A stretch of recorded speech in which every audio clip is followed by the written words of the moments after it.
Commander Wan leaned back in his chair, rubbing his tired eyes as the alien transmission played for the 100th time. The holographic display flickered with static, showing fragments of what looked like burning cities and twisted metal creatures, tearing through buildings like paper. "Play it again, Kyung," he said quietly. Admiral Kyung pressed the controls with reluctance. The voice that emerged was strained, desperate, speaking in a language their translators had barely managed to decode. The speaker sounded young, maybe female, but it was hard to tell through the interference and explosions in the background. "This is Dr. Sarah Chen of Earth Defense Command. If anyone receives this transmission, please listen carefully. We are under attack by autonomous machines of unknown origin. They arrived 3 days ago in massive ships that blocked out our sun.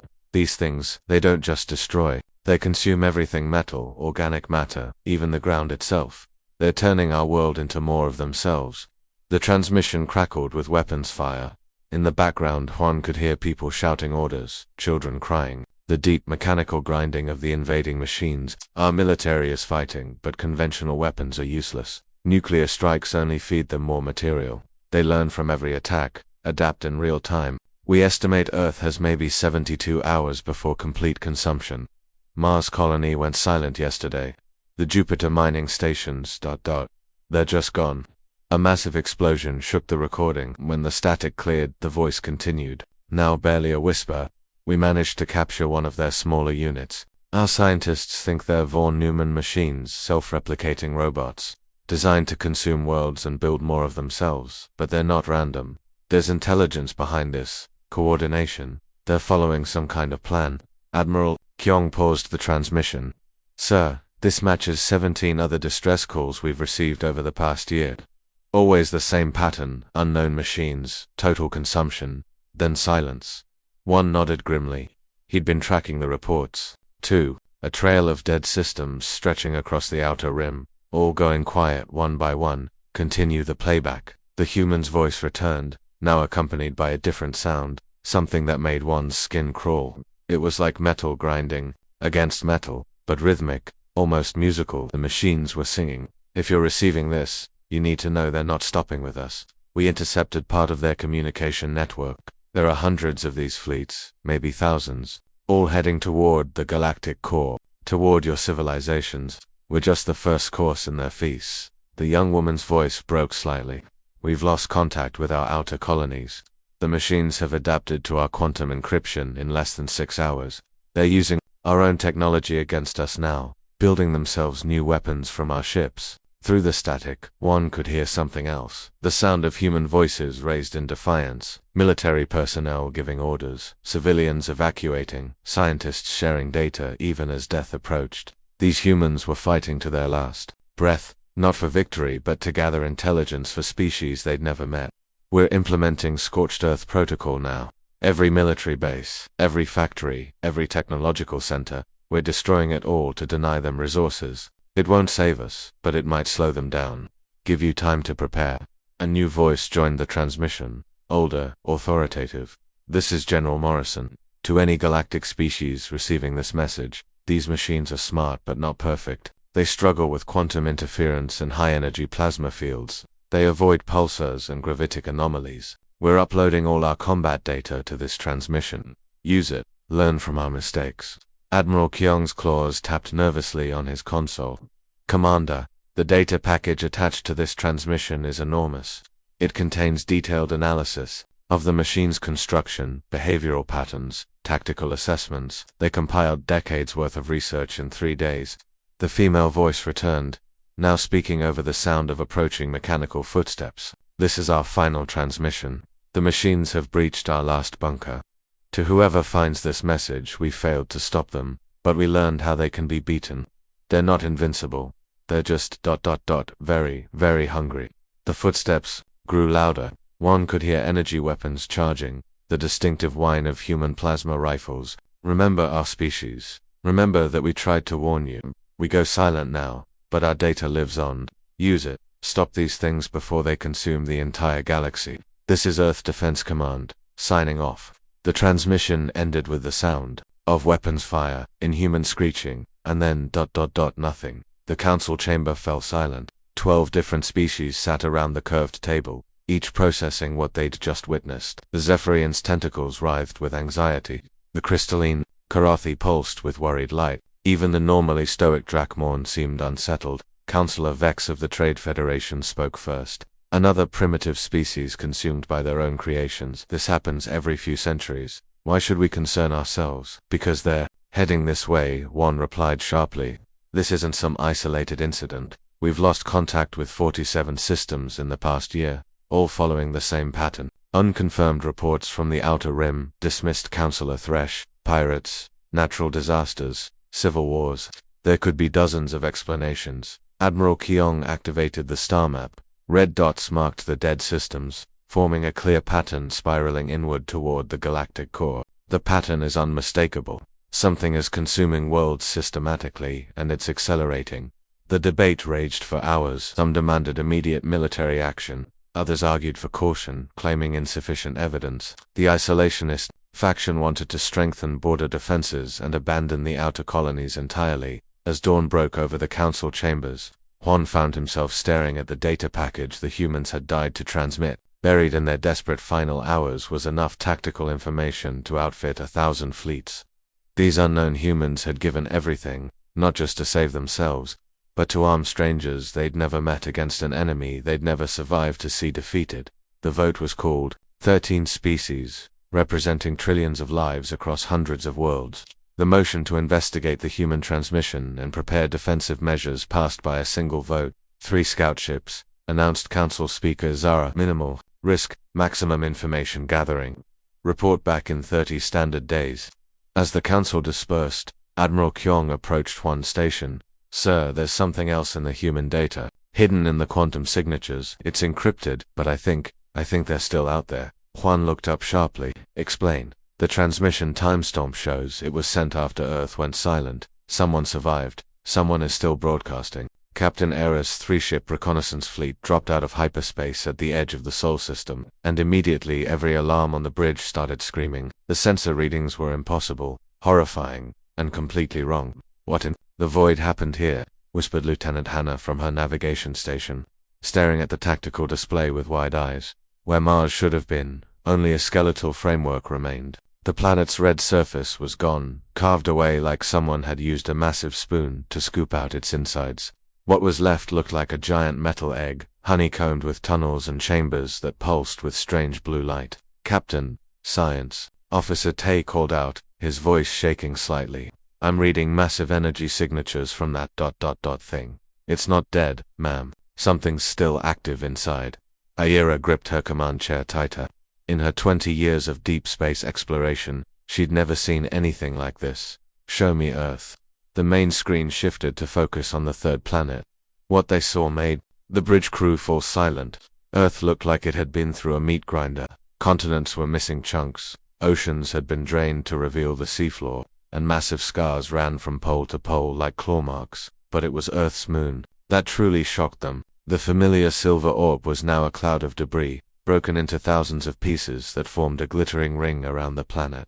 Each fragment sparkled with artificial lights, connected by thin streams of energy that pulsed like a heartbeat. By the ancestors, breathed Pilot Junho. They turned their own moon into a construction platform. Tai's hands flew over his sensor controls, his face growing paler by the second. Captain, I'm detecting structures throughout the entire system. Venus has been strip-mined down to its core. The asteroid belt. It's not natural anymore. Every single rock has been hollowed out and converted into something else. The main screen split into multiple views.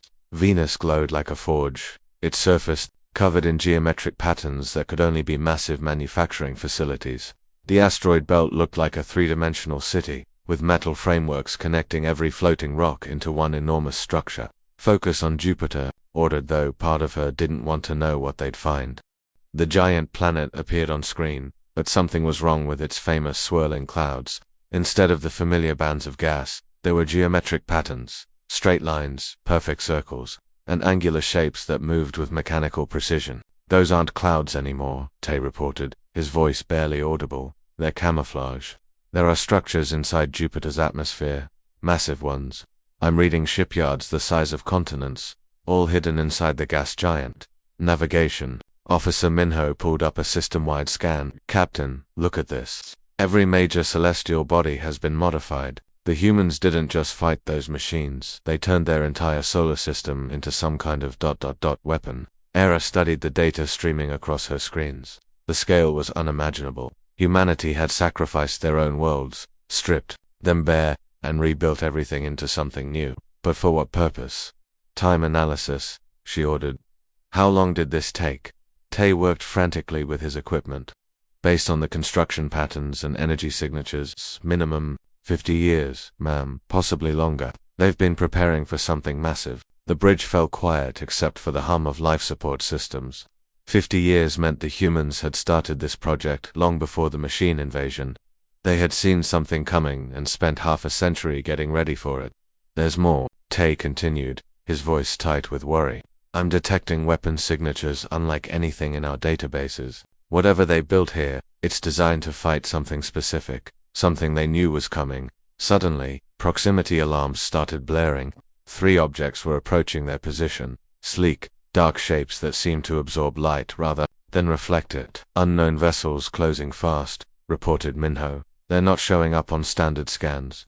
Some kind of stealth technology. Are they human? Era asked. Unknown captain, they're not responding to any communication attempts. The mysterious ships took position around Aera's fleet, close enough to fire but making no aggressive moves. They were beautiful in a deadly way, like predators built from shadow and steel. Their whole designs were unlike anything in the galactic database's smooth, organic curves combined with sharp angular edges. Then a voice crackled over the communication system.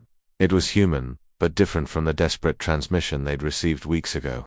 This voice was calm, controlled. Dangerous Galactic Council vessels, you are in restricted space. State your purpose. Aera activated her transmitter. This is Captain Arare of the Council Reconnaissance Fleet. We're investigating the distress signal from this system. A long pause. The distress signal was sent 53 days ago. You're a bit late. We came as soon as we could. We want to help. Another pause. Longer this time. Help. Where was your help when Earth was burning? When Mars was dying, when our children were running from machines that turned their parents into scrap metal? The human's voice carried a coldness that made Ara's scales crawl. This wasn't the voice of someone asking for rescue. This was the voice of someone who had already saved themselves. We didn't know, Aya said honestly. The council needed time too. The council needed time, the human interrupted. We needed 50 years to turn our home into a fortress. We needed 5 decades to build weapons that could kill gods. We needed half a century to become something that could hunt the hunters. On the main screen, Jupiter's clouds began to part. What emerged from the gas giant's atmosphere made Era's crew gasp in shock. Ships, thousands of them, each one the size of a city, bristling with weapons that hummed with barely contained energy. Captain Tay whispered, those aren't just ships, they're moving fortresses, and they're all aimed at something beyond our sensor range. The human voice returned, now carrying a note of grim satisfaction. The machines are coming back. Bigger fleets, better weapons, more hungry than before. But this time, we're ready. This time, we're not the prey. More ships emerged from hidden positions, some from inside hollow asteroids, others rising from the scarred surface of Earth itself. They moved with perfect coordination, like a school of metallic fish that had learned to hunt as one. You should leave now, the human continued. What's coming next isn't for your eyes. We've become something your council wouldn't understand, something your civilizations couldn't accept. What are you talking about? Aera demanded. We're talking about evolution, Captain. The machines tried to eat us, so we learned to eat them. They tried to destroy us, so we became destroyers. They made us into monsters, and now we're going to use that gift. Araya felt ice in her veins. The council can help. We have resources, technology. We tried asking for help. We begged for it. We died for it. Now we help ourselves. The communication cut off. The human ships began moving away, heading toward the outer system where something dark was approaching. Even from this distance, Aera could see the enemy, a wall of mechanical horror that stretched across space like a metallic plague. Get us out of here, Aera whispered, finally understanding what they had found. Set course for council space. Maximum speed. Captain, shouldn't we stay and observe? Document what happens? No, Aera said firmly. We need to warn the council. The humans didn't just survive that first attack. They learned from it. They've turned themselves into something that can fight those machines on equal terms. As her ship prepared to jump to hyperspace, Ira took one last look at the Sol system. The humans had sacrificed everything, their worlds, their civilization, maybe even their humanity, to forge themselves into a weapon, but against what was coming toward them through the darkness of space. Maybe being human wasn't enough anymore. Admiral Shin stood on the bridge of his massive battlecruiser, watching the impossible unfold before his eyes. The Zentari homeworld, home to 15 billion souls, was dying in real time on his tactical display. But it wasn't dying like planets usually died, through bombardment or atmospheric collapse. It was dissolving. Sir, the surface is changing, reported Communications Officer Yuki, her voice barely steady. The cities, the forests, even the oceans, they're all turning into the same gray substance. Through his flagship's massive viewscreen, Shin could see the mechanical plague at work. It looked like a living metallic ocean spreading across Centauri Prime's surface. Where it touched, everything transformed. Buildings became geometric structures. Trees turned into twisted metal sculptures. And worst of all, the people themselves were absorbed into the growing mass. Zentari Defense Fleet, respond, Shin barked into his communicator. Admiral Corrin, what's your status? Static filled the channel for a moment, then Corrin's voice came through, distorted and panicked. They're everywhere. The machines. They're not just destroying our ships, they're eating them. My dreadnought just got swallowed by something the size of a moon. On the tactical display, Shin watched as red dots representing Zentari vessels blinked out one by one. Each ship that died seemed to make the metallic plague larger, stronger, more coordinated. The enemy wasn't just winning, it was growing with every victory. All Council fleets. This is Admiral Shin, he broadcast on the emergency frequency. Converge on Sector 7 immediately. We make our final stand at the graviton barriers. If we can funnel them through the narrow passages, maybe we can. His transmission cut off as something massive slammed into his flagship. Through the bridge windows he could see metallic tentacles wrapping around his ship's hull like the arms of some cosmic octopus. Where they touched, his armor plating began to shift and change, becoming part of the attacking creature. Hull breach on decks 12 through 20, shouted Tactical Officer Day. No, wait, the hull isn't breaching, it's joining with them. The bridge lights flickered as the ship's power systems were infected by the metallic plague. Shin's crew watched in horror as control panels began reshaping themselves, screens displaying alien symbols that hurt to look at. The very air seemed to thicken as nanoscopic machines filled the atmosphere. Abandon ship, Shin ordered, but it was too late. The escape pods had already been consumed, transformed into metallic eggs that pulsed with unnatural light. His crew of 800 was trapped aboard a vessel that was rapidly becoming something else entirely. Through the chaos, Shin managed one final transmission. All fleets, don't try to fight them conventionally. They absorb everything. Energy weapons, just feed them more power. Kinetic rounds become part of their mass. They're not destroyers. They're converters. They turn everything into more of themselves. Then his flagship disappeared into the growing swarm, adding its mass and technology to the unstoppable tide. Defense Coordinator Hannah watched the disaster unfold from the emergency command center deep within Council Station Alpha. Holographic displays showed the plague's advance across a three-dimensional map of the galaxy. Each hour, more red zones appeared where civilizations had simply vanished. Status report, she demanded, though she dreaded the answer. Intelligence Officer G1 pulled up the latest data. We've lost contact with the Zentari, Korathi, home systems. The Drakmorn Empire lasted 6 hours longer than projected, but their capital fell this morning. Current loss rate is averaging 12 star systems per hour. Hannah felt sick. 12 systems per hour meant billions of lives simply erased from existence every 60 minutes. At this rate, the plague would reach the galactic core worlds within days, not weeks. What about our defensive lines? She asked desperately. Gone, Jawan replied flatly. The Third Fleet made a stand at the Helix Nebula. They lasted 17 minutes. The Fifth Fleet tried to ambush the plague at the Corrin Gate. The machines absorbed their entire formation and used our own ships against the Fourth Fleet. On the main display, tactical reports flowed in like a river of bad news.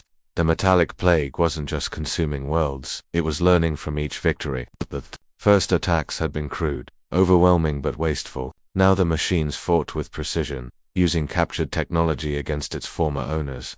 Sir, incoming transmission from the Outer Rim Scouts, Communications Specialist Minsu announced. They're reporting something unusual from the Sol system. Hannah turned sharply.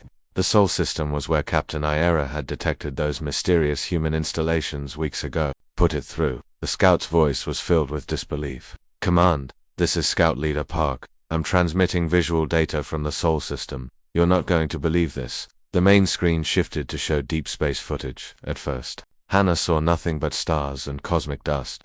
Then something moved in the darkness. Something massive and predatory. Ships began emerging from hidden positions throughout the Sol system, but these weren't the desperate refugee vessels Hannah had expected. These were warships unlike anything in the galactic databases. They moved with perfect coordination, their hulls seeming to absorb light itself. Each vessel bristled with weapons that hummed with barely contained energy. "How many ships are we looking at?" Hannah asked quietly. "Still counting, ma'am. Current estimate is ... over 10,000 vessels, and they're all heading directly toward the plague." Tactical Officer Young-ho pulled up analysis data on the mysterious fleet. "Command, these ships are reading as human in origin, but the technology is completely unknown. They're generating energy signatures that dwarf our most powerful dreadnoughts. Some of these vessels are the size of small moons." As they watched, the human fleet began to spread out in battle formation. Their movement was eerily beautiful, like a school of metallic sharks preparing to hunt. There was no communication, no dramatic speeches or demands for surrender. They simply positioned themselves between the plague and the galactic core, waiting. "Ma'am." Scout Leader Park's voice crackled through the communicator. "The plague has detected them. The entire swarm is changing course to engage. It's like they recognize a threat." On screen, the metallic plague began to coalesce into a more organized formation. Individual machine units combined into larger constructs, some the size of asteroids, others stretching across space like mechanical storms. The two forces, human and machine, approached each other with deadly purpose. "Are we recording this?" Hannah asked. "Every sensor we have is focused on the engagement zone," Young-ho confirmed. "Whatever happens next, we'll have complete documentation." Hannah stared at the display, watching two impossible forces prepare for battle. The machines that had consumed half the galaxy in a matter of days, and the humans who had somehow survived their first attack and transformed themselves into something that could fight back. "Open a channel to all remaining Council fleets," she ordered. "Tell them to fall back to minimum safe distance but maintain observation protocols. If the humans win, we need to know how they did it. If they lose..." She didn't finish the sentence. "If the humans lost, there would be nobody left to carry on the fight." The galaxy's last hope was flying toward certain doom, crewed by a species that most of the Council had never even heard of until a few weeks ago. The battle was about to begin, and Hannah couldn't shake the feeling that whatever happened next would change everything, assuming anyone survived to see it. Commodore Jin stood in the command center of his flagship, the Vengeance of Earth, a vessel literally forged from the molten core of his home planet. Around him, holographic displays showed the approaching machine swarm, a metallic cancer spreading across space that had already consumed half the galaxy.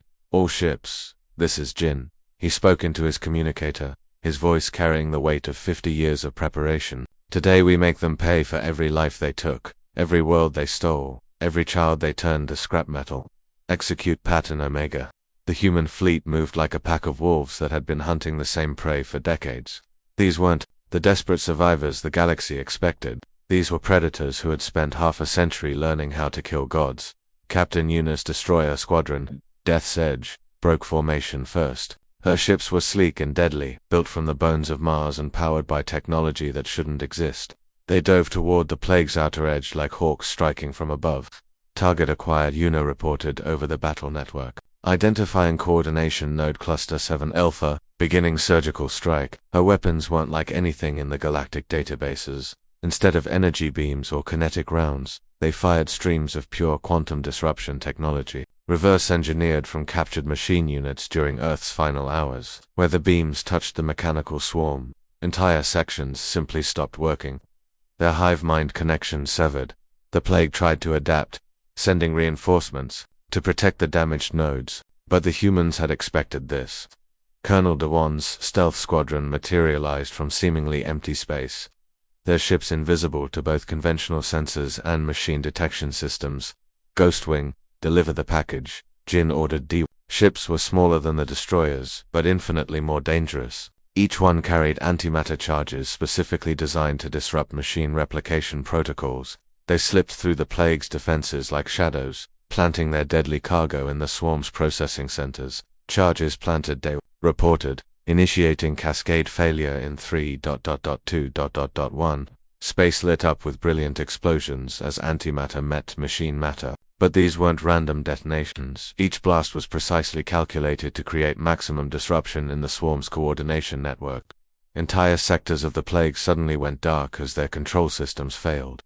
Admiral Hannah watched from her command center, barely believing what she was seeing. How are they doing this? The plague has adapted to every weapon we've thrown at it. Her tactical officer Yong-ho studied the battle data streaming in from their observers. Ma'am, the humans aren't fighting the machines directly. They're targeting the communication networks that hold the swarm together. Without coordination, the individual units become ... stupid. On the display, the effect was visible in where the plague had moved like a single vast organism, sections now moved randomly, even attacking each other as their programming became confused. But the machines weren't helpless. They began to adapt, creating backup communication systems and redundant control nodes. New units emerged from the swarm's core, larger, more heavily armored, with independent intelligence that didn't rely on the hive network. They're learning, observed Captain Solman from her battlecruiser New Seoul. Deploying independent hunter-killers, Jin watched the enemy adaptation with the calm of someone who had planned for this exact scenario. Phase 2, release the Reapers. From the human fleet's rear formation, new ships emerged. These were different from the sleek destroyers and invisible stealth ships. The Reapers were massive, brutal-looking vessels that seemed to be built from the wreckage of dead worlds. Their hulls were scarred and pitted, decorated with fragments of destroyed machine units like battle trophies. Captain Minho commanded the lead Reaper, Earth's gravestone. His ship was armed with weapons that defied physics, gravity wells that could crush machine units into neutron-dense matter, temporal fields that aged enemy armor into rust in seconds, and most terrifying of all, conversion beams that turned the machine's own technology against them. Reapers engaging, Minho reported. Time to show these scrap heaps what Earth's children learned from watching our world burn. The Reapers waded into the plague's heavy units like ancient gods of war. Where conventional weapons had failed against machine armor, the Reapers' exotic technology cut through enemy defenses as if they were made of paper. Gravity cannons crushed machine dreadnoughts into metal balls, temporal accelerators aged enemy shields into dust. But the most terrifying weapon was the conversion beam. When it struck a machine unit, that unit didn't just die, it turned against its own kind. Its programming, rewritten by human engineers who had spent decades studying captured machine intelligence. Conversion successful on target designation, Omega-7, reported Weapons Officer Ji-hoon. Enemy dreadnought is now under our control. The sight of their own weapons being turned against them sent ripples of confusion through the machine swarm. Units that had been advancing suddenly retreated, unsure whether nearby allies were still trustworthy. Lieutenant Nari coordinated the fleet's movements from the tactical center. Sir, the plague is attempting to establish new command protocols. They're trying to isolate the converted units. Anticipated, Jin replied calmly. Implement protocols have been seminal for throughout the human fleet. Ships began broadcasting a complex signal that the galactic observers couldn't decode, but its effect on the machine swarm was immediate and devastating. The plague's attempts to isolate the converted units failed as the human signal overrode their security protocols. How are they doing that? Admiral Hannah whispered from her observation post. Intelligence Officer Jawan pulled up analysis data. Ma'am, I think the humans captured more than just individual machine units during their first war. They captured the machine's core programming language. They can speak to the swarm directly. As the battle raged, it became clear that this wasn't a fight between equals. The machines had evolved to consume and adapt, but the humans had evolved specifically to hunt machines. Every tactic the plague tried, the humans had a counter. Every adaptation the swarm made, the humans had already planned for. Captain Yuna's voice crackled over the battle network as her destroyers finished off another coordination cluster. Sector 7 is clean. Moving to Sector 8, confirmed, replied Colonel Daewon from his stealth ships. Ghostwing has eliminated all processing centers in Sectors 4 through 6. The swarm is fragmenting. The mechanical plague that had seemed unstoppable just hours before was now falling apart, like a house of cards. Without their coordination network, individual machine units became confused, attacking randomly or simply shutting down. The hive mind that had conquered half the galaxy was dying, one severed connection at a time. Final phase, Jin announced.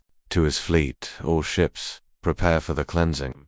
We finish this now. The human ships formed up in a massive formation, their weapons charged with energies that made space itself ripple. Whatever they were preparing to unleash, it would be the final blow in a war that had lasted 50 years. From her observation post, Admiral Hannah realized she was witnessing something unprecedented. The humans hadn't just survived the machine plague's first attack, they had learned from it, evolved beyond it, and turned themselves into the perfect counterweapon. The galaxy's most dangerous predator was about to discover what it felt like to become prey. The final battle raged for 3 days and 3 nights across 17 star systems. Space became a graveyard of twisted metal and broken dreams, as humanity's ghost fleet systematically dismantled the machine plague that had terrorized the galaxy for months.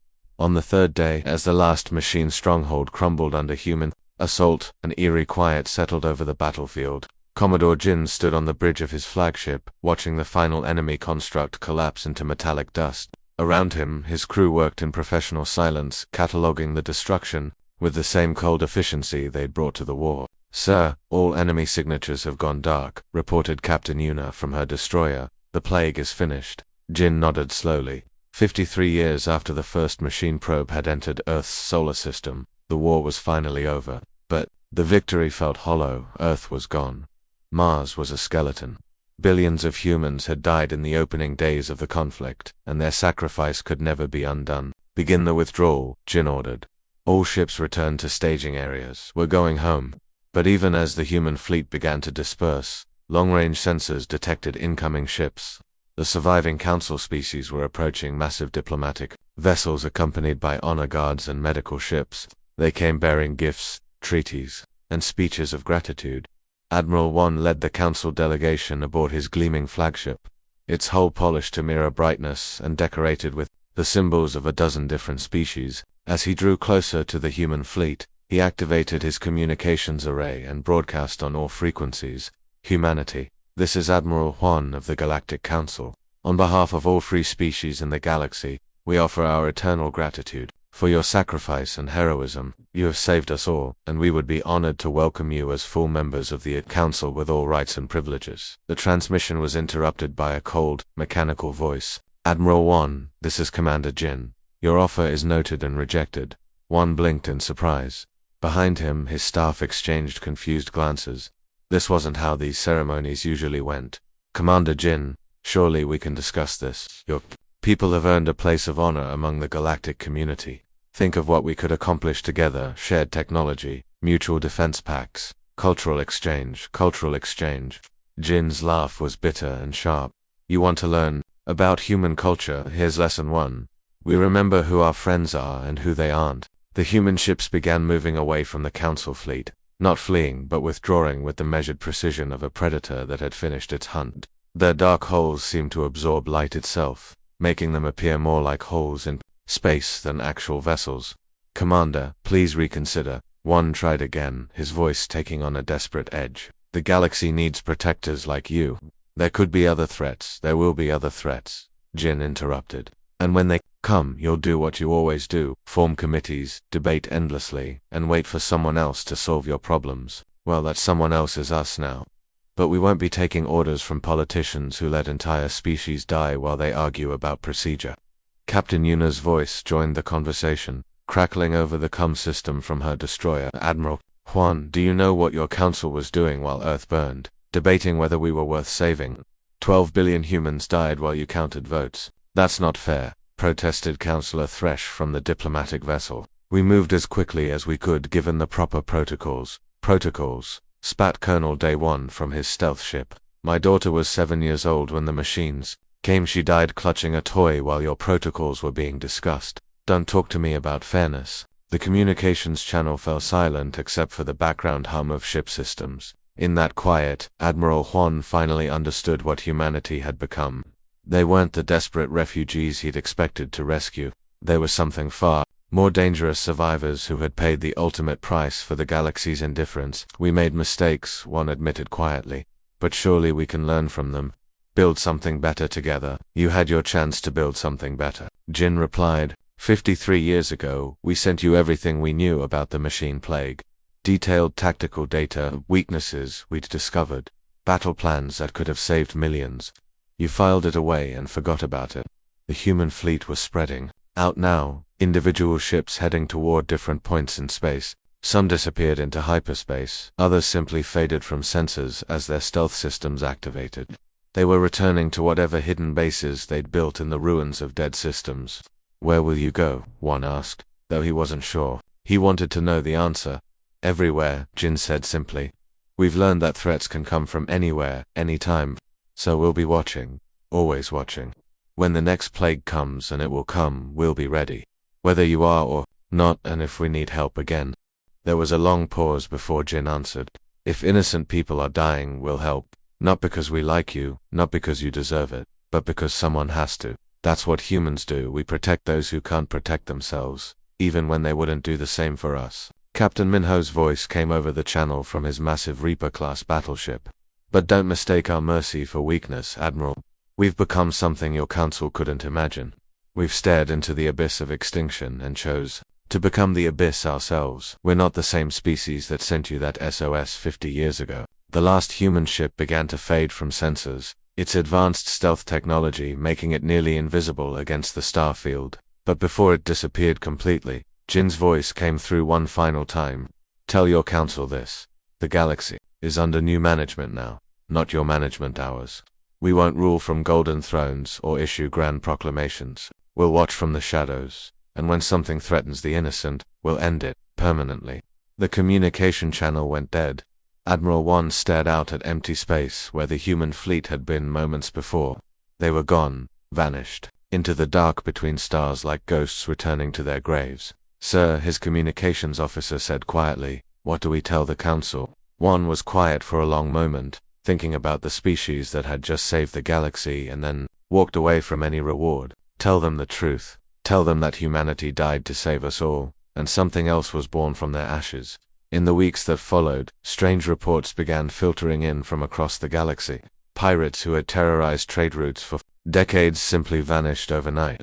Slave traders found their ships disabled and their cargo freed. Corrupt officials woke up to find detailed evidence of their crimes delivered to their officers. No one took credit for these actions. No demands were made, no political statements issued, but everyone knew who was responsible. Humanity had become the galaxy's silent guardians, watching from hidden bases in asteroid fields and gas giant atmospheres, emerging only when justice needed to be served. The council tried to locate them, of course. Diplomatic missions were sent to the Sol system, but they found only empty ruins and automated defense systems that politely but firmly turned visitors away. The humans had gone underground, or perhaps under space, building a civilization in the places no one else wanted to go. Years passed. The galaxy prospered under the protection of guardians no one could see. Trade flourished, conflicts resolved themselves mysteriously, and the kind of galactic-scale threats that had once seemed inevitable somehow never materialized. Children grew up hearing stories about the humans who had sacrificed everything to save everyone. But to most people, they became legends, myths, stories told to comfort the afraid and warn the wicked. Only a few knew the truth, that somewhere in the darkness between stars, the children of Earth still kept watch. They had learned the hardest lesson of all. Sometimes the greatest mercy came from the most ruthless hand. The galaxy was quiet now, but it was the quiet of a sleeping giant, and everyone, friend and foe alike, understood that some giants were better left undisturbed. The end.